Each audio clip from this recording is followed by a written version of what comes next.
धन्यवाद पिता परमेश्वर, आपका धन्यवाद हो। आपके महान कार्यों के लिए आपका धन्यवाद हो। आपके महान प्रेम के लिए आपका धन्यवाद हो। उस अनुग्रह के लिए प्रभु जो आपने समस्त मानव जाति के लिए प्रकट किया, धन्यवाद हो। हम धन्यवाद करते हैं क्योंकि आप महान समर्थी परमेश्वर हैं। और प्रभु आप इंसान को आपने अपने स्वरूप में बनाया है और इसलिए आप उससे बहुत प्रेम करते हैं। उसके लिए आपने सृष्टि की रचना की और जो कुछ उसके लिए आवश्यकता सब कुछ उसको समर्पित किया सृष्टि के द्वारा। हम धन्यवाद करते हैं पिता परमेश्वर। आपके महान प्रेम और अनुग्रह के लिए धन्यवाद करते हैं जो आपने हमें नई सृष्टि बनाने के लिए अपने पुत्र का बलिदान किया और सुसमाचार भेज दिया, ताकि जो कोई उस सुसमाचार को ग्रहण करे और विश्वास करे और आपके इकलौते पुत्र प्रभु यीशु मसीह के आत्मिक देह में अपने आप को समर्पित करे, ताकि आपका नाम उसके जीवन से महिमा पाए। आपकी सामर्थ उसके जीवन को परिवर्तित करके नया मनुष्य बनाए, ताकि प्रभु इस पृथ्वी पर आपके पुत्र लोग देख सकें और प्रभु आपका वचन हमारे जीवन को नया बना सके, जिसके लिए आपने वचन हमें दिया। सब बातों के लिए धन्यवाद करते हैं। आपकी उपस्थिति के लिए धन्यवाद करते हैं। चाहते पवित्र आत्मा हम सबके हृदय में बात करे और हमारे हृदय को परिवर्तित करे, हमारे विचारों को बदले, हमारे सोचने का जो नज़रिया है उस नज़रिए को बदल दे, ताकि हम अपने परमेश्वर का दर्शन पाएं, उसकी महिमा का कारण बने और सारी महिमा उसको प्राप्त हो। धन्यवाद के साथ इस प्रार्थना को आपके इकलौते पुत्र प्रभु यीशु मसीह के नाम से मांगते हैं, आमीन। Praise the Lord. The glory of God part 54, 54 भाग में हम लोग आ गए हैं। Bible study about the doctrine of Balaam. कल हमने देखा था निकोलइयों की शिक्षा कहाँ से निकल कर आ रही है। ये निकोलस जो था ये यहूदी रिलीजन को इसने कन्वर्ट हुआ था, यहूदी रिलीजन में प्रोजलाइट था और इसको पुराना नियम बहुत अच्छी तरीके से इसने पढ़ा था और इसको समझता था। और उस पुराने नियम में जिसका हम आज अध्ययन करेंगे, इसका वर्णन है एक व्यक्ति का जिसका नाम बिलाम था और बिलाम की नीति को उसने अपने ढंग से परिवर्तित करके और जिस शिक्षा को डेवलप किया था कलीसिया में वो निकोलइयों की शिक्षा थी, लेकिन उसका आधार था बिलाम की शिक्षा। इसलिए आज हम बिलाम की शिक्षा का अध्ययन करेंगे।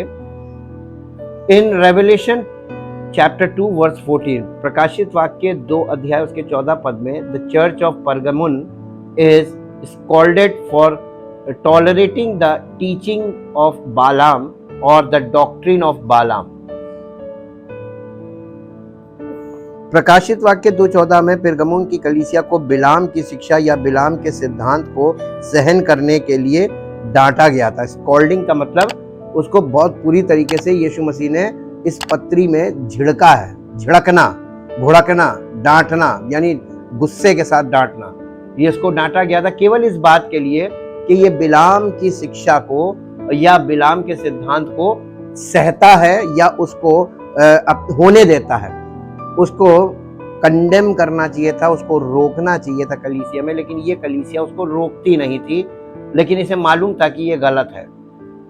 बालाम्स नेम इज ऑल्सो इन्वोक्ड इन दूसरा पत्रस 2 अध्याय का 15 पद एंड जूड यानी यहूदा की पत्री उसका पहला अध्याय और उसका 11 पद। इन 2 जगहों पर भी बिलाम के विषय में बिलाम का नाम आता है और इसमें बिलाम का नाम लिया गया है इन 2 जगहों में, दूसरा पत्रस 2:15 और यहूदा 1:11 में। दोनों झूठे शिक्षकों के आचरण और संदेश के बारे में चेतावनी में ये नाम लिया गया है। दोनों जगह झूठे शिक्षकों को चेतावनी के उनके बारे में चेतावनी दी जा रही है और उस जगह ये इसका नाम आता है। Both in warnings about the conduct and message of false teachers, यानी झूठे शिक्षकों का चरित्र और उनके संदेश उनको बताने के लिए बिलाम का नाम लिया जाता है, ताकि लोग बिलाम के बारे में डिटेल में जानकारी हासिल करें परमेश्वर के वचन से। All of these are references to the Old Testament character of Balaam. ये सारे रेफरेंसेस जो नए नियम में आपको दिख रहे हैं, ये पुराने नियम में एक व्यक्ति था जिसका नाम था बिलाम, उसके बारे में है। Who tried unsuccessfully to prophesy against the people of Israel, जिसने इजरायली लोगों के विरुद्ध भविष्यवाणी करने के लिए एक नाकामयाब कोशिश की थी कि वो उनके विषय में भविष्यवाणी करें, उनके विरोध में, जो हमको मिलता है गिनती की पुस्तक के 12 अध्याय में। He eventually advised King Balak of Moab, जिसने राजा बालाक को, जो मोआब का राजा था, उसको ये सलाह दी, द एनिमी ऑफ इजराइल, वो इजराइल का शत्रु था, उसको ये सलाह दी to pursue a campaign of seduction against them. यानी वो बालाक जो राजा था मोआब का, उसको इसने एक सलाह दी थी। वो सलाह क्या थी? वो इजराइल का शत्रु था और उसने उसे सलाह दी कि वे उनके विरुद्ध बहकावे का अभियान चलाएं। क्या चलाएं? अभियान। कितने लोग अभियान को समझते हैं? अभियान एक दिन में नहीं होता है, अभियान बहुत लंबे लंबे चलते हैं, सालों साल चलते हैं अभियान। अभियान का मतलब होता है कि कैंपेन करना या मूवमेंट, एक अभियान चलाना। जैसे जल संरक्षण का अभियान, हाँ, पर्यावरण को लेकर अभियान चल रहे हैं, और ये आज से नहीं चल रहे, 50-50 साल से चल रहे हैं। अभियान का मतलब जागरूकता, लोगों को जागरूक करना किसी पॉइंट पर, ये जागरूकता का अभियान है। लेकिन इसने जो अभियान चलाने को कहा था, वो अभियान जागरूकता का अभियान नहीं था। वो अभियान क्या था? वो अभियान था बहकावे का अभियान। यानी लोगों को बहकाने के लिए एक अभियान ऐसा चलाएं, ऐसी जगह जगह ग्रुप बना के लोगों को ऐसी बातें बताएं, ऐसी शिक्षा दें जिससे वो बहक जाएं और वो उस मार्ग को छोड़ दें। ऐसा क्यों किया उसने? पहला प्रश्न कि ऐसा क्यों किया? आप लोगों को नहीं मालूम। परमेश्वर के वचन को अच्छी तरीके से जानने वालों की यही पहचान होती है कि वो वचन के द्वारा ये जानते हैं कि ऐसा उसको क्यों करना पड़ा। वो उन लोगों को भविष्यवाणी, जो उनके विरुद्ध भविष्यवाणी करनी थी, उसके पास वरदान था, वो जिसको श्राप दे वो श्रापित, और जिसको आशीष दे वो आशीषित होता। तो राजा बालाक ने उससे कहा था कि आकर इनको श्राप दे, इजराइलियों को, ये मेरे देश में आ गए हैं और ये संख्या में बहुत ज्यादा हैं, ये मेरे देश पर कब्जा कर लेंगे, इनको श्राप दे। श्राप देने के लिए बुलाया था और इसके पास ये वरदान था कि जिसको ये श्राप देगा वो श्रापित होगा। तो इसने वहां पर जाकर 7 बार उन लोगों को श्राप दिया, लेकिन इसके मुंह से श्राप नहीं निकला। इसके मुंह से वो श्राप आशीष वचन बन के निकला। और राजा ने जब देखा कि ये हर बार उनको श्राप देने की बजाय इसके मुंह से आशीष निकल रही है, तो राजा इससे नाराज हो गया, क्योंकि पैसा तय था कि मैं तुझे इतना पैसा दूंगा, धन दौलत दूंगा और ये सब दूंगा। तो राजा ने देखा कि ये श्राप के बजाय उन्हें आशीष दे रहा है। लेकिन इसको पता चल गया था, बिलाम को, कि ये क्या हुआ। परमेश्वर जो मुंह के शब्द का सृजनहार है, उसने अपने लोगों को आशीष दे दी है, आशीष देगा नहीं। He already blessed his people.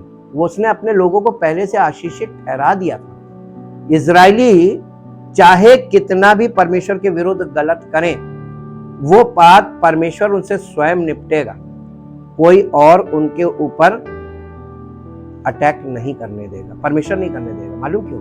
क्योंकि परमेश्वर उनको सही करने में बहुत सक्षम है। उसको मालूम है मैं 1 मिनट में इनको सही कर लूंगा, लेकिन कोई और इनके ऊपर आंख निकाले या इनके ऊपर कोई कार्रवाई करे, मैं होने नहीं दूंगा। और इसीलिए इजराइलियों के विषय में अंतिम पुस्तक में भी लिखा हुआ है कि परमेश्वर ने कहा था, जो तुम्हें छूता है, यानी इजराइलियों को, वो मेरी आंख की पुतली को छूता है, वो बचेगा नहीं। और तब से लेके प्राचीन काल से लेके आज तक देखिए, इजराइल के देश पर 32 दांत के बीच में जबान, वैसे ही उसके चारों तरफ दुश्मनी दुश्मन है, लेकिन आज तक कोई उनके ऊपर हावी नहीं हो पाया।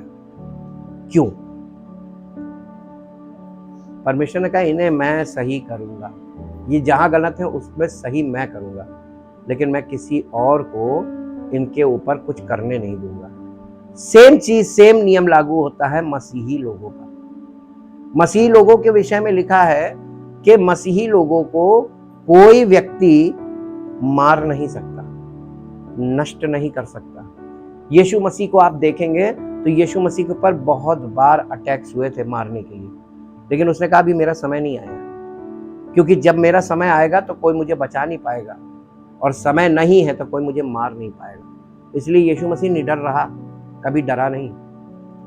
सच्चा मसीही कभी नहीं डरता है, किसी से नहीं डरता है। मालूम क्यों? क्योंकि परमेश्वर के वचन के द्वारा उसको ये पक्की जानकारी होती है कि उस पर कोई चीज चलेगी नहीं। मेरे साथ एक पद निकाल के पढ़िए जो आपको मिलेगा यशायाह नबी की पुस्तक, उसका 54 अध्याय 54 चैप्टर और उसका 17 पद 17th वर्स। आइज़ाया 54:17, यशायाह 54 अध्याय। जितने हथियार तेरी हानि के लिए बनाए जाएं उनमें से कोई हथियार कभी सफल नहीं होगा, और जितने लोग मुद्दई होकर तुझ पर नालिश करें उन सब से तू जीत जाएगा। यहोवा के दासों का यही भाग होगा, और वे तेरे ही कारण, मेरे ही कारण, यानी ये परमेश्वर कह रहा है वो मेरे ही कारण धर्मी ठहरेंगे। कोई धर्मी नहीं है इसलिए नहीं कि वो धर्मी है, मैं उन्हें ना, धर्मी नहीं है, लेकिन वो मेरे पर विश्वास करते हैं, पवित्र वचन को जानते हैं और पवित्र आत्मा के अनुसार चलते हैं, मेरे कारण वो धर्मी ठहरेंगे, मैं उन्हें धर्मी ठहराऊंगा। यहोवा की यही वाणी है। और इसलिए बिलाम को यह पता चल गया कि परमेश्वर के लोगों के विरुद्ध कोई चीज सफल नहीं होगी। तब उसने एक बहुत भयानक प्लान बनाया जिसमें वो सफल आज तक है। उसकी शिक्षाएं आज भी वही कर रही हैं जो बिलाम ने किया था।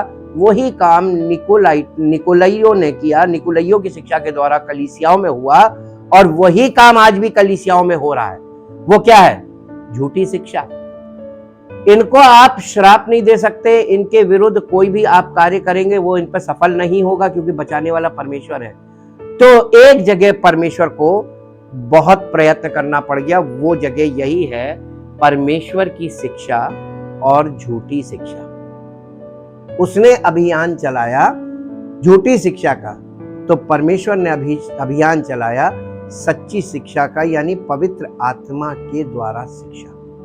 अब दो आत्माएं काम करती हैं कलीसिया में, एक झूठी आत्मा है और एक पवित्र आत्मा है। कलीसिया के लोगों को यही तो पहचानना है कि वो कौन सी शिक्षा और कौन सी आत्मा से प्राप्त कर रहे हैं। अगर आप इस मामले में चूक जाएंगे तो आप परमेश्वर के राज्य और परमेश्वर की सारी आशीषों से वंचित हो जाएंगे। और ये काम कर कौन रहा है? परमेश्वर का विरोधी, यीशु मसीह का विरोधी, झूठा मसीह और झूठी आत्मा। झूठा मसीह जो है उसकी आत्मा झूठी आत्मा है, ठीक, फॉल्स स्पिरिट काम कर रही है, और ये प्राचीन काल से काम कर रही है, उत्पत्ति से चल रही है और आज तक चली आ रही है, प्रकाशित वाक्य तक जाएगी। तो आप इसको हल्के में ना ले कि आपने बस अभी आना शुरू किया है और आपने 2 शब्द सुन लिए और आपने ये मान लिया कि मैं बच गया ना। जो अंत तक पवित्र आत्मा के शिक्षा में बना रहेगा वही बचेगा। ये चैलेंज बड़ा है और ये स्पिरिचुअल चैलेंज हो गया। अब ये फिजिकल चैलेंज नहीं, फिजिकली आपको कोई टच नहीं कर सकता, स्पिरिचुअली आपको मार दिया। आपकी आत्मा को ऐसा कर दो कि परमेश्वर खुद ही इसको धक्का देके भगा दे। उसकी नीति ये थी बिलाम की कि इनको श्रापित बना दो, करप्ट कर दो। एक फॉर्मूला वहां से निकला है कि जिसको हम श्राप नहीं दे सकते उसे करप्ट कर दो, श्रापित बना दो। ऐसा कर दो कि परमेश्वर उसे खुद ही भगा दे।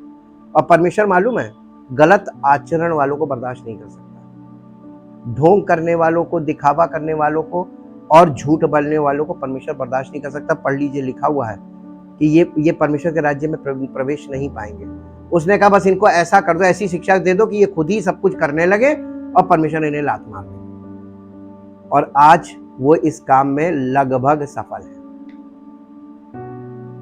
अब आपको कभी आपने दिमाग से सोचा नहीं होगा, शैतान आपसे बहुत आगे 100 कदम आगे चल रहा है।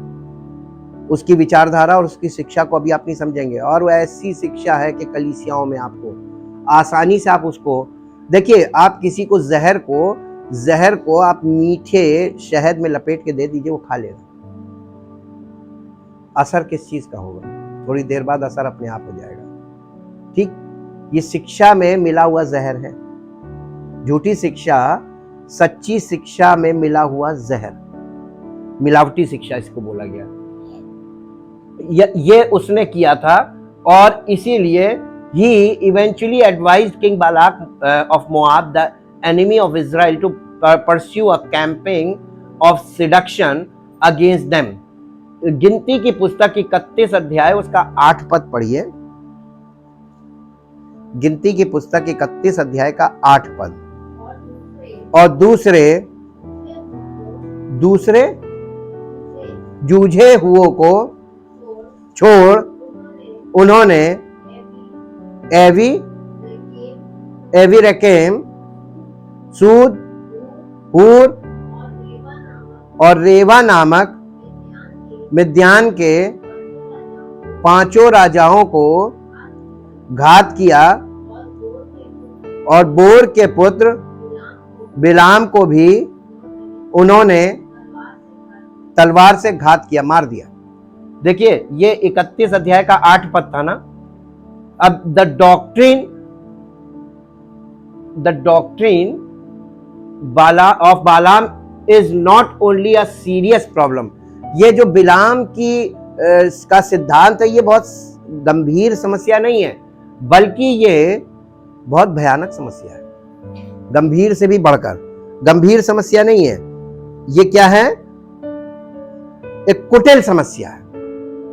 यहां पे लिखा devious one, not only a serious problem but a devious one. ये कुटिल समस्या है। उसने कुटिलता से इस काम को किया।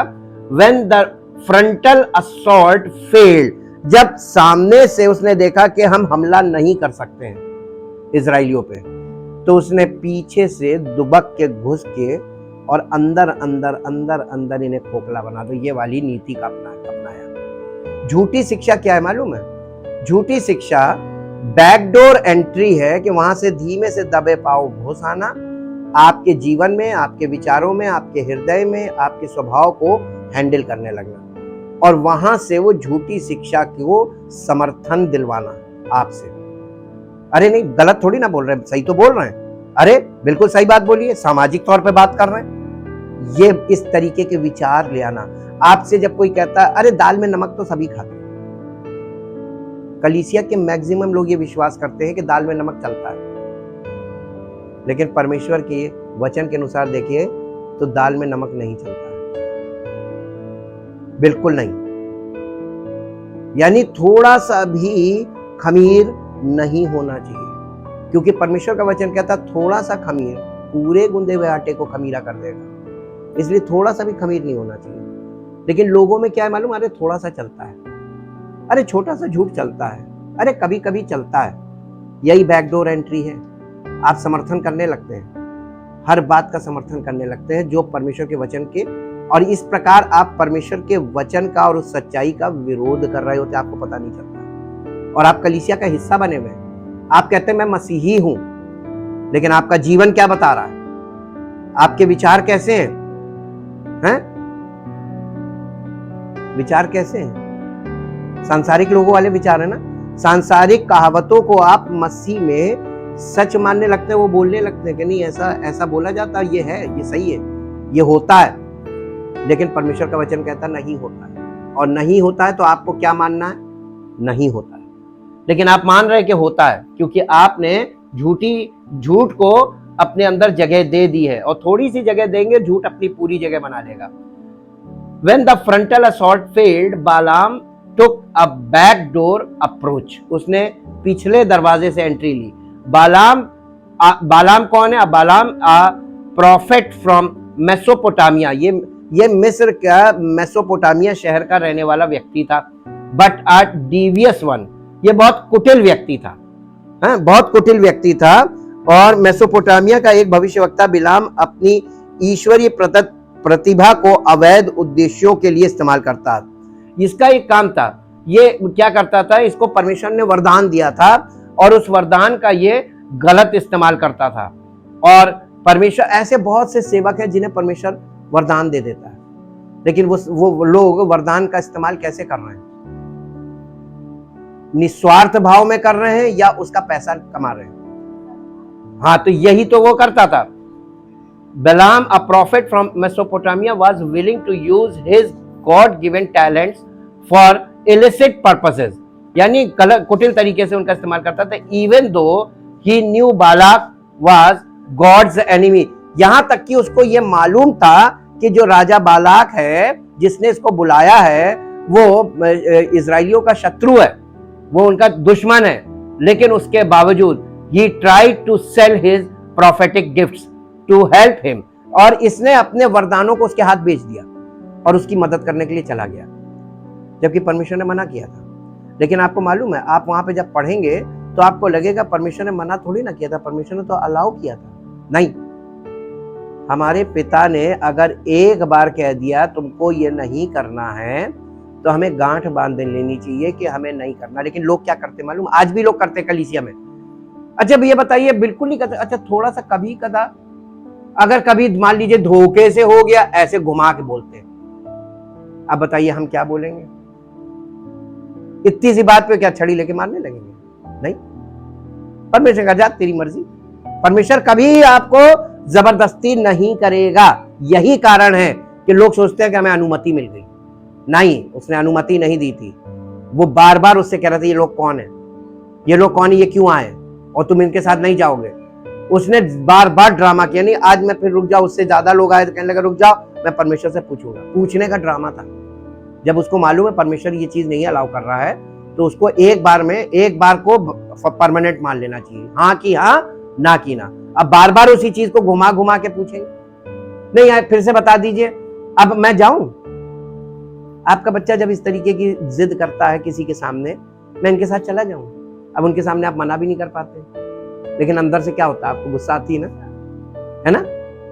बच्चे को इतना समझदार बनाइए कि बच्चे को आपने एक बार बोला ना तो फिर ना, बच्चा दोबारा पूछा ना। जब हम किसी चीज को बार बार दोहराते हैं तो हमारे अभिभावक भी हमको छूट दे देते, जाओ करके देखो। परमेश्वर ने इसको कहा जाओ, लेकिन मैं तुम्हें सफल नहीं होने दूंगा। परमेश्वर का अब तुम्हारे एंड पे हाँ है, लेकिन मेरे एंड पे वही रहेगी ना। परमेश्वर की ओर से ना थी ना रही, और इसीलिए उस परमेश्वर ने उसके गिफ्ट को, उसके वरदान को सीज कर दिया। मैदान में वो बोल रहा था, भविष्यवाणी कर रहा था, श्राप दे रहा था, लेकिन उसके मुंह से आशीष निकल रही थी। ये काम किसने किया? परमेश्वर ने। इसीलिए परमेश्वर ने मूसा से कहा था कि मनुष्य का मुंह किसने बनाया? मैंने, और उसे बोलने के लिए शब्द भी मैं ही दूंगा। पवित्र आत्मा के द्वारा जब कोई बात निकलती है ना, तो वो परमेश्वर संभव करता तभी निकलती है। बिना परमेश्वर के संभव के किए पवित्र आत्मा की ओर से कोई बात निकल नहीं सकती। भविष्यवक्ता किसकी ओर से बोलते थे? परमेश्वर की ओर से बोलते थे। कैसे? पवित्र आत्मा उतरता था, एक एक शब्द उनको देता था, ये बोलो। उनको उस समय माइंड नहीं काम करता है। जब पवित्र आत्मा की बात बोली जाती है या पवित्र आत्मा के द्वारा मुख से निकल रहा होता है, बोलने वाले को ये नहीं पता चलता, उसका माइंड नहीं काम करता है कि मुझे, वो सोच के नहीं बोल रहा होता, वो बोलने के बाद सोचता है कि मैंने क्या बोला। उसको कहते हैं प्रॉफिट। वो बोलने के बाद सोचता है ये बात कहां से आई, तो उसको भी पता चलता है कि परमेश्वर का आत्मा ने क्या बुलवाया, और इसके बाद वो इस चीज को समझता है कि उसने, उसके मुंह से क्या निकला। बालाक वाज गॉड, अच्छा ठीक, ये God given talents for illicit purposes.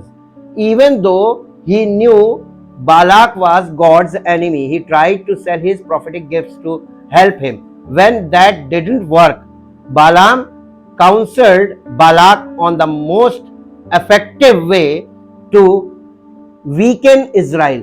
जब उसने देखा कि ये वरदान से काम नहीं हुआ, तो हमको यहाँ पर एक बात और सीखने को मिलती है। पहली चीज, परमेश्वर के लोगों पे कोई भी चाल कामयाब तब तक नहीं होती है जब तक कि ऊपर से किया गया वार, बाहर से किया गया वार, सामने से किया गया वार, शारीरिक तौर पर किया गया वार कभी सफल नहीं होता। पहली बात तो यही है, यहाँ पे समझ में आई, अगर वो परमेश्वर के लोग सच्चे हैं। दूसरा कि यहाँ पर एक चीज और क्लियर हो जाती है कि उसका वरदान फेल हुआ। इसका मतलब पवित्र आत्मा के द्वारा प्राप्त वरदान अगर गलत ढंग से, अपनी मर्जी से और अपने लाभ के लिए इस्तेमाल किया जाने की प्रयास करेंगे तो वो भी फेल हो जाएगा। हाँ के ना? यहां से एकदम स्पष्ट हो गया। उसके बाद आप दोबारा कभी उसका प्रयोग नहीं कर पाएंगे। तो बहुत से गिफ्टेड लोगों के गिफ्ट सीज हो गए, पवित्र आत्मा के वरदान सीज हो गए। कारण परमेश्वर ने कलीसियाओं में, कलीसिया की शुरुआत हुई पेंतेकोस्त के दिन और पवित्र आत्मा के वरदान काम करते थे। और आज लोग प्रश्न करते होंगे कि आज क्यों नहीं हो रहा वैसे। इसलिए अगर आज वैसी पहली सदी की कलीसिया के समान लोग होते तो वैसे ही वरदान काम कर रहे होते। इसका मतलब कलीसिया में कुछ गड़बड़ी हो गई। वैसी कलीसिया नहीं है जो पहली सदी में थी, इसलिए वो वरदान नहीं काम कर रहे, गिफ्ट सीज हो गए। ठीक, तो आपको बहुत सी जानकारी एक चीज से मिल जाती है। गलत शिक्षा के कारण वो वरदान काम करना बंद गया, क्योंकि आज कलीसिया का उद्देश्य क्या हो गया? कलीसिया में सेवक का और कलीसिया के लोगों का क्या उद्देश्य है? नेम, फेम, मनी, तीन चीजों के लिए काम हो रहा है। इसलिए गिफ्ट सीज हो गई, नहीं काम करेगा। अब देखिए, अब इसने जो दूसरा रास्ता अपनाया वो बहुत पावरफुल था। This was through seduction using Moabite and Midianite women to tempt to Israelites into sexual relationships and into pagan rituals. दो चीजें इसने की। ये जो मोबाइट यानी मोआब की लड़कियां थी, ये खूबसूरत बहुत होती थी। इनके सामने स्त्रियों को छोड़ दिया गया, इजरायलियों के सामने। ये मोहित हो गए। ये बहुत भयानक हथियार है, सेटनिक है। स्त्रियों को छोड़ दिया। ये सांसारिक थी, अभिलाषी थी, यानी लस्टफुल लेडीज थी। इनको छोड़ दिया और जिस को पा सबसे शादी कर ली, उनको अपनी पत्नी बना लिया। अब पत्नी बन गई तब तो फिर उनकी भी चीज चलेगी ना घर में। और फिर उसके बाद उन्होंने क्या किया? उन्होंने अपने पेगन रिचुअल्स, यानी वो अन्य जाति की थी, उन्होंने अपने रिचुअल्स घर में शुरू कर दिए। इस तरीके से ये इजरायली लोग अपनी विधियों को छोड़ के उनके रिचुअल्स को मानने लगे और ये मिंगल्ड हो गया। अब ये मिल गए। अब परमेश्वर किस बात से नाराज हुआ? इसी बात से नाराज। ये व्यभिचार गिना जाएगा। बेमेल विवाह है। ये बेमेल विवाह नूह के जमाने में भी हुआ और उसके बाद भी होते चले आ रहे हैं, और इसको बोलते हैं सामाजिक तौर पर विलय हो जाना। सामाजिक विलय, एक मसीही व्यक्ति सामाजिक तौर पर किसी भी रिलीजन में जाके विलय कर ले अपने आप को, उसकी सब चीजों को ऐसे ग्रहण कर ले, ये गलत है। हमें इस मामले में बड़ा सावधान होना चाहिए। ये सामाजिक रास्ते से इविल थिंग्स हमारे जीवन में, हमारी प्योरिटी में, हमारे प्योर नेचर के अंदर आकर उसे मिक्स कर देंगे। हमारा स्वभाव मिक्स हो जाएगा। अब वो घर की हो गई तो अब आप उनकी सारी चीजों को अलाउ करेंगे। The Israelites who participated brought God's judgment upon themselves, और ऐसा करके उन्होंने परमेश्वर के न्याय को अपने ऊपर ले आए। इजरायली लोग ऐसा करके क्या किया? उन्होंने कुछ नहीं किया। सामाजिक तौर पर देखिए कोई बुराई नहीं लगेगी आपको, अरे विवाह ही तो किया था, लेकिन कैसा विवाह किया था? उन्होंने वही लड़की क्यों नहीं ब्याही जिस आपस में जैसे विवाह होता था, वैसे क्यों नहीं किया? उन्होंने अलग से जाके विवाह क्यों किया? किसी से भी शादी कर लो। जब से ये वाली चीज बढ़ गई कि जिसको चाहो उससे शादी कर लो, तब से समस्याएं छिन्न भिन्न हो गया। सबसे चरित्र नाम की चीज खत्म हो गई। तब से कोई चरित्र नहीं है किसी का, नैतिकता खत्म हो गई। विवाह किसी से भी कर लो। और विवाह आपको लगता बहुत छोटी चीज है ना, गलत विवाह गलत परिवार को जन्म देता है। गलत परिवार फिर गलत समाज बन जाता है। और इस तरीके से हम लोग आज यहां तक पहुंचे हैं। हमारा समाज किस तरीके का है? सब चीजें मिक्स है, सब मिक्स है, इसलिए शिक्षाएं भी मिक्स हो गई। गिनती की पुस्तक 25 अध्याय 1 से 9 पद तक पढ़ें। इजरायली शित्तीम में रहते थे और वे लोग मोआबी लड़कियों के साथ कुकर्म करने लगे। लड़कियों के इस मामले में वो ढीले पड़ गए जी। और जब उन स्त्रियों ने उन लोगों को अपने देवताओं के यज्ञ में न्योता दिया, तब वे लोग खाकर उनके देवताओं को, कितने आराम से प्यार से काम हो गया। जो काम लड़ाई से ना हो वो प्यार से हो जाए, मीठी छुरी बन जाओ। झूठी शिक्षा वाले कैसे होते? मीठी छुरी। बैरी अधिक चुंबन करता, बहुत ढीले। हमारे पास आते हैं तो आपको डांट लगती है ना, बहुत से लोग हमसे इसीलिए घबराते, डांट देते हैं। अरे मीठी छुरी क्यों बने? परमेश्वर के वचन को देखो, बैरी अधिक चुंबन करता, मिठास कहां होगी? जो मीठा बोले वही खतरनाक, जो सच बोलेगा हार्ड बोलेगा जी। यो इजरायली बाल-पोर देवता को पूजने लगे। कैसे पूजने लगे? जानबूझ के या प्रेम में? प्रेम संबंध हो गए थे इसलिए पूजने लगे जी। तब यहोवा का कोप इजराइल पर भड़क उठा और यहोवा ने मूसा से कहा, प्रजा के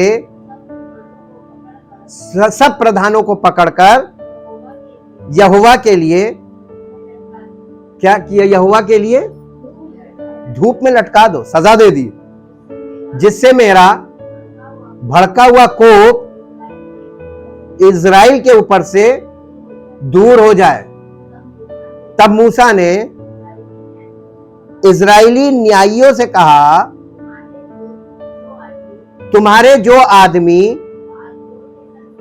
बालपोर के संग मिल गए हैं उन्हें घात करो। जब इजराइलियों की सारी मंडली मिलाप वाले तंबू के द्वार पर रो रही थी, तब एक इजरायली पुरुष मूसा और सब लोगों की आंखों के सामने में एक मिद्यानी स्त्री को अपने साथ अपने भाइयों के पास ले गया। उसे देखकर एलियाजर का पुत्र किन्हास, जो हारून याजक का पोता था, उसने मंडली में से उठकर हाथ में एक बर्छी ली और उस इजरायली पुरुष के डेरे में जाने के बाद वो भी भीतर गया और उस पुरुष और उस स्त्री दोनों के पेट में बर्छी भेद दी। उस पर इजरायलियों में जो मरी फैल गई थी वो थम गई और मरी से 24,000 पुरुष, केवल पुरुष मरे थे। 24,000। परमेश्वर जब मरी क्यों फैलती मालूम है आपको? मालूम है ये मंकी पॉक्स किसको हो रहा है? नहीं मालूम है। ये पुरुष से पुरुष जो रिलेशन करते हैं, समलैंगिक, उन लोगों को हो रहा है। मरी फैलती है रॉन्ग रिलेशनशिप से। ये वचन सिद्ध हो रहा है कि नहीं हो रहा है? साइंस इसको सिद्ध कर रही है, विज्ञान इसको सिद्ध कर रहा है, लेकिन लोग अभी भी इसके साथ खिलवाड़ कर रहे हैं। वचन को सुनना नहीं है, समझकर उसको तुरंत ग्रहण कर लेना। जब आपको समझा के बताया जा रहा है तो आपको समझना तो है नहीं, आपको समझाया जा रहा है। उसको ग्रहण करो और उसको अपने जीवन में लागू करो चट। समय कम है, आपको इसमें दिन भर बैठ के अगर रिसर्च करना पड़े और इस चीज को समझने में मन लगाना पड़े तो आप कभी नहीं जीवन में कर पाएंगे, कभी नहीं कर पाएंगे, क्योंकि इतना समय आपके पास नहीं और ऐसा मन ही नहीं आपके पास कि आप परमेश्वर के वचन में मन लगाएं। आपको तो पका पकाया सब कुछ दिया जा रहा है, आपको उसको ग्रहण करना है। और जब इसमें लोग इतनी सुस्ती दिखा रहे हैं, इतनी ढिलाई दिखा रहे हैं, तो परमेश्वर अनुग्रह करे। आगे बोलने की जरूरत नहीं है, समझदार लोग सब समझते हैं, इतना सुन चुके हैं वचन कि उनको अब सब समझ में आ गया कि गलत का परिणाम होगा क्या। आपको गलत मालूम होना चाहिए कि हम कहां पे गलत हैं। ये देखिए इसमें according to 2 Peter chapter 2 verse 15, दूसरा पत्रस 2 अध्याय के 15 पद में, Balaam's way is a choice to promote falsehood for financial reason. यानी इसमें यह बताया जा रहा है, दूसरा पत्रस उसका 2 अध्याय, दूसरा पत्रस उसका 2 अध्याय के अनुसार बिलाम का मार्ग वित्तीय कारणों से झूठ को बढ़ावा देने का एक विकल्प है। कैसे? पैसे के लिए झूठ को बढ़ावा देने का एक विकल्प है। पढ़ लीजिए इसको, दूसरा पत्रस 2 अध्याय 15 पद। वे सीधे मार्ग को छोड़कर भटक गए हैं और बाओर के पुत्र बिलाम के मार्ग पर हो लिए। कौन? कलीसिया के लोग, जिसने अधर्म के लिए, अधर्म की मजदूरी मतलब अधर्म के लिए पैसा कमाना, अधर्म से पैसा कमाना। धर्म का पैसा नहीं है ये अधर्म का पैसा है। अधर्म की मजदूरी को प्रिय जाना, उसने इस तरीके से पैसा कमाना बहुत अच्छा समझा कि यार ये बहुत बढ़िया है। लोगों को झूठी शिक्षा दे दो और पैसे पे पैसा, पैसे पे पैसा। और देखिए आप, पैसे की वहां पर पहाड़ बन गए। आज भी वहां सबसे ज्यादा पेमेंट कर रहे हैं लोग, सबसे ज्यादा पैसा वहीं जा रहा है जहां झूठी शिक्षा है। जहां सच्ची शिक्षा, वहां जल्दी कोई भटकता नहीं है। वहां पे कभी आपको बड़ा अमाउंट नहीं कोई देता दिखेगा, कभी नहीं। आप लोग इतने सालों से हैं यहाँ पर, कभी किसी ने कोई बड़ा अमाउंट कभी नहीं दिया होगा, सही जगह पे नहीं देंगे, क्योंकि यहाँ पर कड़क शिक्षा है ना। तो यहाँ पे वो कहेंगे उनका मन ही नहीं करेगा देने का। यहाँ क्या देंगे यार, ये तो उल्टा बता रहे हैं, यहाँ कुछ मिलेगा नहीं। वहां तो बताते ये मिलेगा, ऐसे मिलेगा, वैसे हम प्रार्थना करेंगे ये हो जाएगा। अरे फिर वहां तो फिर भावना, दिल बाग बाग हो जाता सुन के, ये लीजिए, खुशी से दे देते हैं जी। यह है बिलाम का मार्ग। क्या? झूठी शिक्षा से पैसा कमाना, यह बिलाम का मार्ग है। वे बिलाम के मार्ग पे, कलीसिया आज किस मार्ग पे चल रही है? बिलाम के मार्ग पे। आगे पढ़िए, अब देखिए लिखा हुआ है कि वे बिलाम के मार्ग पे, ये चॉइस है और उन्होंने ये गलत इस चीज को चुन लिया था। और पर उसके अपराध के विषय में उल्हाना दिया गया है, यहां तक कि अबोल गधी ने मनुष्यों की बोली से उस भविष्यवक्ता को उसके बावलेपन से रोका, लेकिन वो फिर भी नहीं रुका। ओरिजिनल कहानी में वो रुका नहीं था और आज भी ऐसे ही कोई रुकेगा नहीं। अकॉर्डिंग टू जूड, यानी यहूदा की पत्री के अनुसार, उसके 1 अध्याय के 11 पद में, बालाम्स error was his willingness to accommodate pagan beliefs out of greed। इसके बाद आप देखिए दूसरा भाग इसका क्या है कि यहूदा, उसका 1 अध्याय का 11 पद पढ़िए। उन पर हाय, क्योंकि वे कैन की सी चाल चले और मजदूरी के लिए बिलाम के समान क्या हो गए? बिलाम के समान भ्रष्ट हो गए। भ्रष्ट नहीं हो गए, बिलाम के समान भ्रष्ट हो गए। यानी लोगों को कुछ भी, यानी उनको जो खुश करे वो वाली बातें बताओ और उनके सामने ऐसी ऐसी बातें करो और उनको ऐसा विश्वास दिलाओ कि हम प्रार्थना करेंगे, वो यहां आएंगे, यहां के सदस्य हो जाएंगे, उन्हें परमेश्वर सब कुछ दे देगा, उनको सब कुछ मिलने लगेगा। ऐसा विश्वास दिला दो, ऐसी शिक्षा दो, ऐसी बातें उनको समझाओ। और यही तो हो रहा है और इसी को कहते हैं द एरर। ये उसकी त्रुटि थी। उसकी त्रुटि क्या है? Was his willingness to accommodate pagan beliefs out of greed। यानी लोगों को लालची बना दो कि उनके मन में लालच आ जाए कि यहां से मिल जाएगा, बस बाकी सब चीजें मनुष्य आपके सामने उंडेलता रहेगा। किसने यीशु मसीह से कहा था, यदि तू मुझे झुक कर दंडवत करे, यानी मेरी आराधना करे, तो मैं तुझे संसार का राज्य वैभव दे दूंगा? किसने कहा था? किससे? यीशु मसीह से कहा था ना। यीशु मसीह ने क्या जवाब दिया था? यीशु मसीह ने कहा था ना, कभी नहीं हो सकता। उसने कहा था, लिखा है कि अपने प्रभु, अपने परमेश्वर को छोड़ किसी के सामने मत झुकना। यीशु मसीह 10 आज्ञा को मानता था ना, वहीं से बोला था उसने। आज कलीसिया में कितने लोग 10 आज्ञाओं को मानते हैं? लालच ऐसा भरा हुआ लोगों में, जहां पाओ वहीं गिर गए। और ये पेगन रिचुअल्स यानी अन्य जातियों की तमाम विधियों को कलीसियाओं में चालू कर दिया गया। ये एक तरीके से देखा जाए नए नियम के अनुसार तो ये आइडल वर्शिप हो रही है, मूर्ति पूजा जिसे कहते हैं। लालच बराबर मूर्ति पूजा लिखा है ना नए नियम में। अगर लालची लोग आराधना कर रहे हैं लालच में भरकर कि प्रभु को दो तो प्रभु देगा, तो ये मूर्ति पूजा नहीं है क्या? जब कोई व्यक्ति मूर्ति के सामने प्रार्थना करता है तो कहता है कि आप ये काम कर देंगे तो मैं आपको ये चीज चढ़ाऊंगा। यही तो मूर्ति पूजा है। चढ़ावा क्यों है? क्योंकि वो आप ये कर देंगे या ऐसा हो जाएगा तो मैं ये चढ़ाऊंगा। और जब हो जाता है तो वो अपना जो मन्नत मानी वो पूरी कर देता है। इसी को तो मूर्ति पूजा कहते हैं। यही चीज कलीसिया में हो रही।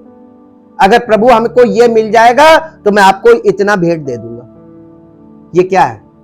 लालच बराबर मूर्ति पूजा। लालची लोग आराधना कर रहे हैं, लालच से भर के आराधना कर रहे हैं। ये मूर्ति पूजा है नए नियम में। मूर्ति पूजा का स्वरूप बदल दिया झूठी शिक्षा ने। आपको पता भी नहीं चला होगा। इतने वर्षों से चली आ रही है। अगर आप मेरे संपर्क में नहीं आते तो आप जीवन भर वहीं पे बैठे होते। आपको जीवन में कभी नहीं पता चलता है। और यीशु मसीह आता तो किसको लेके जाता?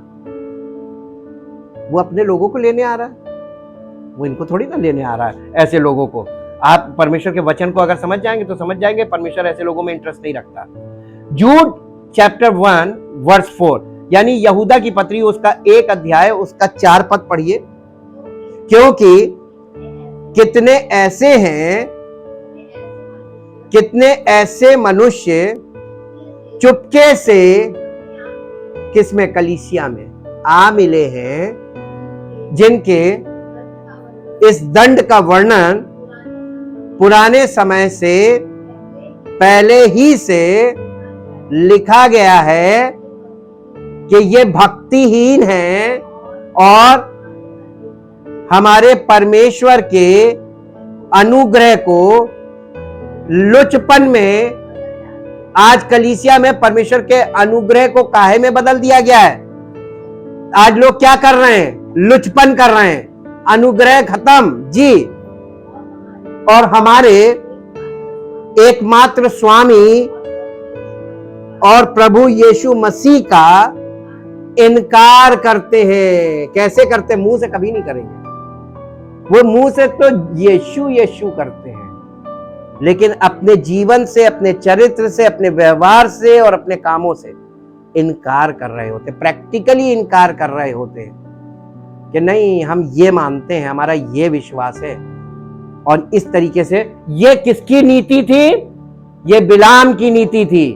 अब देखिए, also refers to the sin of those, ये उनके पापों को दिखाता है जो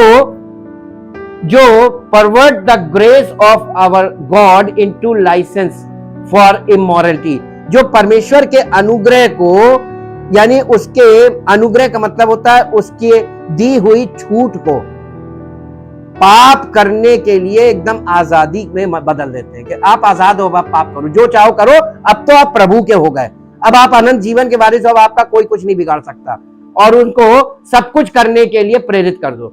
one trait of false teachers in the church is that they attempt to turn Christian liberty into a freedom to be promiscuous. इसका मतलब ये है कि ये ऐसे लोग हैं, ये शिक्षा में एक ऐसी चीज है कि ये परमेश्वर की ओर से जो हमें मसीह में आजादी मिलती है, उस आजादी को ये फ्रीडम में बदल देते हैं। देखिए, लिबर्टी और फ्रीडम में अंतर होता है। आप कलीसिया में परमेश्वर के वचन से कुछ भी शेयर करने की आपको आजादी है, लेकिन इसका मतलब ये नहीं कि आप कुछ भी उसमें से गलत शिक्षा में उसको बदल दें। परमेश्वर के अकॉर्डिंग ही आपको बोलना, ट्रुथ बोलना है। और इसी बाइबल से झूठी शिक्षा चल रही है और इसी बाइबल से ट्रुथ भी निकल रहा है ना। तो बाइबल का इस्तेमाल आप आजाद हैं करने के लिए, अपनी कलीसिया में प्रचार करते समय, शिक्षा देते समय आप इसका इस्तेमाल करने के लिए आजाद हैं। लेकिन आप इसका इस्तेमाल कैसे कर रहे हैं? इसका इस्तेमाल कर रहे हैं और कलीसिया के लोग भ्रष्ट हो रहे हैं तो इसका मतलब आप इसमें से झूठी शिक्षा लोगों को बता रहे हैं। और अगर आप इसमें से वो बातें निकाल के रखेंगे जो पवित्र आत्मा के अनुसार है, परमेश्वर के अनुसार है, परमेश्वर जो चाहता है कि ये चीज बताई जाए, तो आप परमेश्वर का काम कर रहे हैं। ये फ्रीडम टू बी प्रोमिस्क्यूअस का मतलब होता है, प्रोमिस्क्यूअस का मतलब होता है व्याभिचार। लोगों को आजाद कर दो कि वो कुछ भी करे, तो ये व्याभिचार हो गया। व्याभिचार नहीं होना चाहिए, आपको नियंत्रण में रहना। रोमियो की पत्री उसका 14 अध्याय उसका 1 से 5 पद पढ़ेंगे। जो विश्वास में निर्बल है उसे अपनी संगति में ले लो, परंतु उसकी शंकाओं पर विवाद करने के लिए नहीं। एक को विश्वास है, सब कुछ खाना उचित है, परंतु जो विश्वास में निर्बल है, अब आप उसको कह के नहीं तुमको साग पात नहीं सब कुछ खाना चाहिए, गलत। खाने वाला ना खाने वाले को तुच्छ ना जाने, और ना खाने वाला खाने वाले को पर दोष ना लगाए। मालूम है यहां होता क्या है? जो लोग नॉनवेज वाले वो वेजिटेरियन वालों को कहते हैं अरे जा तुम नॉनवेज नहीं खाते हो, खाना चाहिए, उसको जबरदस्ती करते हैं, ये गलत है। दूसरी बात, जो वेजिटेरियन है वो नॉनवेज वालों को गलत समझता है, ये तो मांस खाते, ये नॉनवेज खाते, ये गलत लोग हैं, या ये भ्रष्ट लोग हैं, ये दूषित लोग हैं। नहीं, इसका आपके अंदर के गंदगी से, हृदय की गंदगी से खाने पीने का कोई मतलब नहीं है। हाँ, लेकिन जिसने नहीं खाया और जो नहीं खाता है उसको आप कभी ना कहें, जबरदस्ती ना करें, और जो खाता है उसको दोषी ना समझे जी।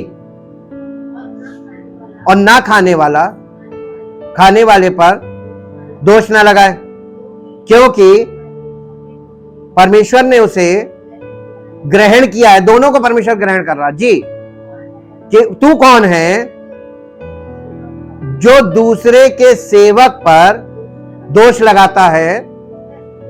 उसका स्थिर रहना या गिर जाना उसके स्वामी ही से संबंध रखता है, वरन वो स्थिर ही कर दिया जाएगा, क्योंकि प्रभु उसे स्थिर रख सकता है।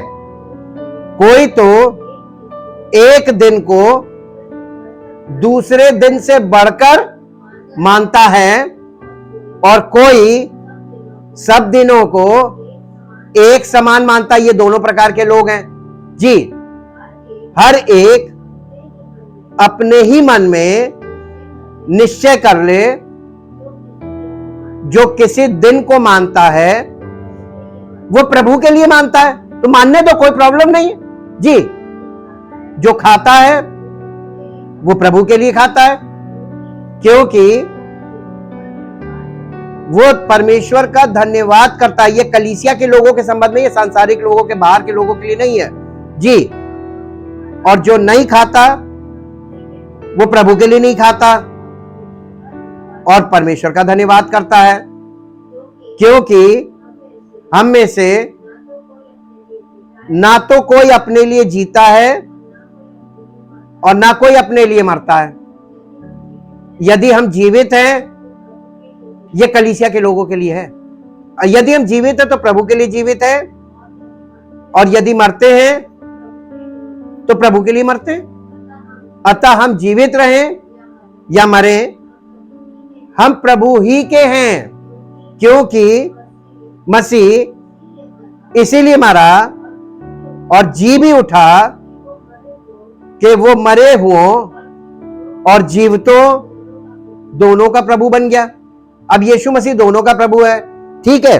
अब इसमें देखिए, इन विचारों को एक साथ रखने से बिलाम के सिद्धांत का स्पष्ट दृष्टिकोण मिलता है। यह दृष्टिकोण है कि व्यक्ति संसार के साथ पूर्ण सहयोग कर सकता है और फिर भी ईश्वर की सेवा कर सकता है। बिलाम का सिद्धांत समझौता सिखाता है, चाहता है कि मसीही भूल जाएं कि उन्हें अलग और पवित्र कहा जाता है। लेवी व्यवस्था 20 अध्याय के 20 पद में यह बात लिखी हुई है। पहला पत्रस उसका 1 अध्याय और उसके 2 पद में भी यही लिखा हुआ, पवित्र बनो जैसा तुम्हारा स्वर्गीय पिता पवित्र है। तो पवित्रता के लिए हमको मसीह में अलग किया गया संसार से, और इसकी शिक्षा, बिलाम की शिक्षा कहती है अरे नहीं कुछ नहीं, तुम लोग सब एक हो, कोई फर्क नहीं है। बिलाम का सिद्धांत विश्वासियों को अविश्वासी संसार से अप्रभेद बनाता है, यानी वो कोई भी व्यक्ति आराम से आके आपके बीच में आराम से कंफर्टेबल महसूस करे और उसको ये ना लगे कि मैं संसार में नहीं बैठा हूं। ऐसी कलीसिया जहां पर सांसारिक व्यक्ति आए और उसको बिल्कुल भी पता ना चले अरे क्या फर्क है, हम लोग भी तो यही सब कर रहे हैं जो यहाँ पे हो रहा है, जो बातें हम बोलते हैं, जैसा विचार हमारा वैसे ही इनका विचार है। ऐसी कलीसिया देखी आपने? आजकल सारी कलीसियाएं ऐसी ही है, उनको पता ही नहीं चलता कि वो कहीं गलत जगह पे आ गए, उनको झटका लगना चाहिए अरे हम कहां आ गए। बिलाम का सिद्धांत एक विश्वास है कि थोड़ा पाप चोट नहीं पहुंचाता। गलातियों की पत्री 5 अध्याय के 9 पद को पढ़िएगा घर में, खासकर अगर इसमें कुछ वित्तीय या व्यक्तिगत लाभ शामिल है। अगर हमको कलीसिया, किसी कलीसिया में जाने से वहां से कुछ लाभ मिल रहा है तो कोई प्रॉब्लम नहीं है। संसार के लोग तो यहाँ भीड़ लगा लेंगे, काहे के लिए आ रहे हैं लोग, भीड़ काहे लगी है, यहाँ कुछ मिल रहा है, आप कुछ बांटने लगिए, देखिए भीड़ लग जाएगी। और उस भीड़ का आप अपने तरीके से उपयोग कर रहे हैं और भीड़ आपको अपने तरीके से उपयोग कर रही, दोनों तरफ लालच है, दोनों तरफ स्वार्थ है, ये चल रहा है। और इसीलिए इस विषय पर बहुत अच्छी तरीके से व्यक्तिगत लाभ शामिल है। बिलाम के सिद्धांत का पालन करने वाला व्यक्ति अर्थशास्त्र की खातिर अपने विश्वासों से समझौता करने को तैयार है। वो व्यक्तिगत लाभ के लिए पापपूर्ण व्यवहारों को सक्षम करने या उनमें भाग लेने के लिए कार्य करता है। रोमियो की पत्री 1 अध्याय उसका 32 पद पढ़िए। रोमियो की पत्री 1 अध्याय उसका 32 पद। पौलुस ने इसी माहौल को, ये इफिसुस की कलीसिया में शुरुआत हुई थी और उसके बाद सारी कलीसियाओं में ये शिक्षा फैल रही थी, तब पौलुस ने अपने चेले तिमोथियस को पत्री लिखी। वो दोनों पत्रियां बहुत इंपॉर्टेंट हैं। वे तो परमेश्वर की ये विधि जानते हैं कि ऐसे ऐसे काम करने वाले मृत्यु के दंड के योग्य हैं, तो भी न केवल आप ही ऐसे काम करते हैं वरन और जो दूसरे लोग करने वालों से प्रसन्न भी होते। वेरी गुड, तुम भी बिल्कुल सही कर रहे हो, जो मैं कर रहा हूं वही तुम कर रहे हो। और उनके विरुद्ध आप सही कोई काम करने लगे, आपका विरोध करने लगेंगे। ये क्या कर रहे हो, ये झूठी शिक्षा, ये गलत शिक्षा, ये तो प्राचीन काल से नहीं आ रही, ये तो परंपरा नहीं है, वो परंपरा का वास्ता देने लगते हैं। व्यवहारिक रूप से बिलाम की शिक्षा या सिद्धांत ये विचार है कि मसीही लोकप्रियता, धन, यौन संतुष्टि या व्यक्तिगत लाभ के लिए अपने विश्वासों से समझौता कर सकते हैं या कर रहे हैं या कर सकते हैं। ये रवैया है जो पाप को कोई बड़ी बात नहीं के रूप में मानता है। मसीही विश्वासी पापियों या अविश्वासियों की उपस्थिति को पूरी तरह से दूर नहीं कर सकते हैं और नहीं कर भी सकते हैं। दूर नहीं कर सकते, नहीं करते और कर भी नहीं सकते हैं। लूका रचित सुसमाचार उसका 7 अध्याय का 34 पद पढ़ दीजिए। हम किसी के जीवन से उसके जीवन से पाप को दूर नहीं कर सकते, ये बात तो मानने वाली है। ये मनुष्य का पुत्र खाता पीता आया और तुम कहते हो देखो पेटू और पियक्कड़, मनुष्य चुंगी लेने वालों का, और यीशु मसीह को क्या बोला गया था? चुंगी लेने वालों पापियों का मित्र है और पेटू और पियक्कड़ है। सब कुछ तो बोल दिया था। यीशु मसीह की सेहत पे क्या असर पड़ा? सच्चे विश्वासियों की यही पहचान होती है, उनके ऊपर कोई फर्क नहीं पड़ता, बोलो जो बोलना, जो बोलना बोलो, क्योंकि उनके ऊपर जब यीशु मसीह बोलता था ना, तो उन लोगों के कार्यों पे इसका इफेक्ट पड़ता था। पब्लिक सुनती थी और सुनती थी तो एक बार नहीं, 2 बार नहीं, कभी ना कभी तो उनके दिमाग में क्लिक करता होगा ना कि ये गलत है। पहला कुरिन्थियों 5 अध्याय का 9 पद पढ़िए, 9 से 13 पद तक पढ़ दीजिए। पहला कुरिन्थियों 5 अध्याय 9 से 13 पद। Thank you Jesus. मैंने अपनी पत्री में तुझे लिखा है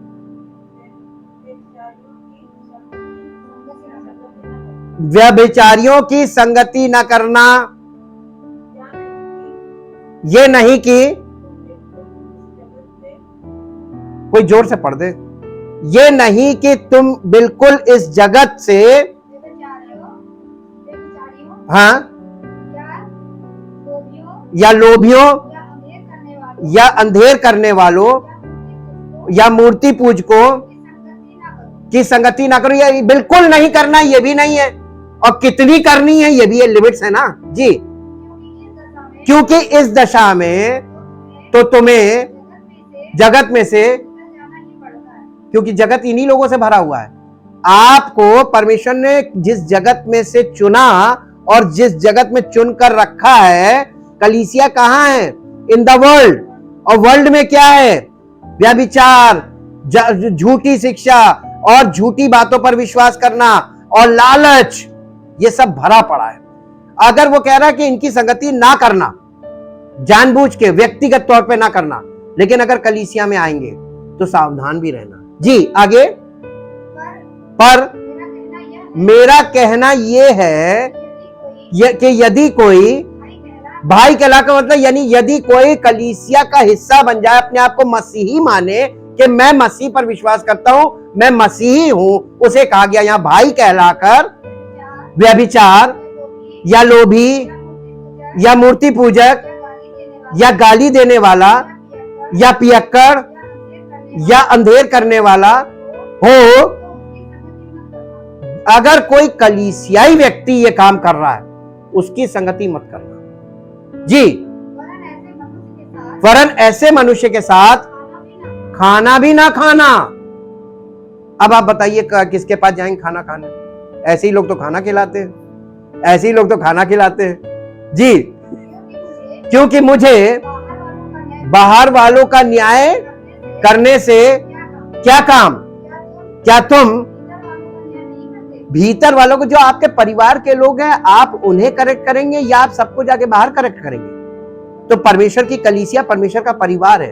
परमेश्वर अपनी कलीसिया के लोगों को करेक्ट करने की बात करता है, उनका जिम्मा लेता है। जमाने के लोगों को करेक्ट नहीं करेगा।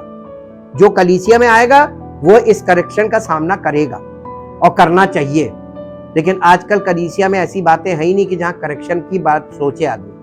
आजकल तो सब कुछ एकदम ऐसा दिया जा रहा है कि बस उन्होंने जो बोला एक्सेप्ट करो और अपने घर जाओ खुशी खुशी, और अगली बार आना तो कुछ लेकर आना। समझ गए ना? समझदार को इशारा काफी है। ये वही जो दूसरों को चाहे वो वही हो जो दूसरे सुनना चाहते हैं या नहीं। यानी इसको आप ये देखिए कि मसीह विश्वासी पापियों या अविश्वासियों की उपस्थिति को पूरी तरह से दूर नहीं कर सकते और नहीं कर भी सकते हैं, लेकिन हम सत्य के लिए खड़े होने के लिए बाध्य हैं। हम उनकी उपस्थिति को दूर नहीं कर सकते। कलीसिया में सब तरह के लोग आएंगे, लेकिन हम सत्य को लेकर खड़े होने के लिए बाध्य हैं। ये हमारी जिम्मेदारी। तो हम सत्य को लेकर खड़े होंगे, जिनको भागना हो भाग जाएंगे, और वही काम पवित्र, तब सत्य का आत्मा काम करने लगेगा। Thank you, thank you, thank you Lord. परम पिता परमेश्वर, हम आपका हृदय से धन्यवाद करते हैं। आपके पवित्र वचनों के द्वारा पवित्र आत्मा हमको बुद्धिमान बनाता है, शत्रु से भी अधिक बुद्धिमान बनाता है, क्योंकि परमेश्वर का वचन हमें वो सब बातें जो परमेश्वर के विरोधी ने पहले से तैयार कर रखी है और जिसके अंतर्गत, जिस नीति के अंतर्गत परमेश्वर का शत्रु कलीसियाओं में काम कर रहा है, उन सब बातों को पवित्र आत्मा हमें दिखाता भी है, बताता भी है और सिखाता भी है, और उसके विपरीत परमेश्वर की सच्चाई में हमें आगे बढ़ाता है, ताकि हम सत्य से परिपूर्ण हो और हमारा जीवन परमेश्वर की महिमा की गवाही दे, ताकि लोग देखें और चकित हो और परमेश्वर का नाम महिमा पाए। धन्यवाद के साथ इस प्रार्थना को आपके इकलौते पुत्र प्रभु यीशु मसीह के नाम से मांगते हैं, आमीन। Praise the Lord. परमेश्वर सबको आशीष दे।